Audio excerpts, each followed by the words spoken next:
ശബരിമല മണ്ഡല പൂജയോടനുബന്ധിച്ച് December 26-നും 27-നും ദർശനത്തിനെത്തുന്നവരുടെ എണ്ണം പരിമിതപ്പെടുത്തും. ശബരിമല ദർശനത്തിന് വെർച്വൽ ക്യൂ, സ്പോട്ട് ബുക്കിംഗ് എന്നിവയിൽ നിയന്ത്രണം ഏർപ്പെടുത്തി. 2 ദിവസങ്ങളിലും സ്പോട്ട് ബുക്കിംഗ് 2000-ആയി നിജപ്പെടുത്തിയിട്ടുണ്ട്. മണ്ഡല പൂജയോടനുബന്ധിച്ച് ശബരിമല ദർശനത്തിന് വെർച്വൽ ക്യൂ, സ്പോട്ട് ബുക്കിംഗ് എന്നിവയിൽ നിയന്ത്രണം ഏർപ്പെടുത്തി. തങ്കയങ്കി ഘോഷയാത്ര സന്നിധാനത്തെത്തുന്ന ഡിസംബർ 26-ന് 30,000 പേരെയും മണ്ഡലപൂജ നടക്കുന്ന ഡിസംബർ 27-ന് 35,000 പേരെയുമേ വെർച്വൽ ക്യൂ വഴി അനുവദിക്കുകയുള്ളൂ. 2 ദിവസങ്ങളിലും spot booking 2000-ആയി നിജപ്പെടുത്തിയിട്ടുണ്ട്.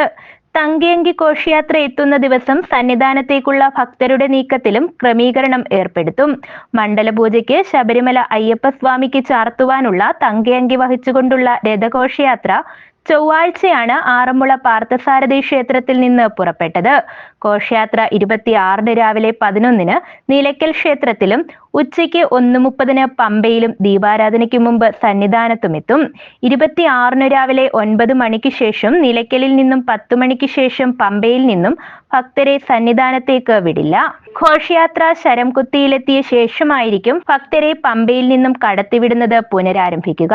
News bureau, Sannidhanam.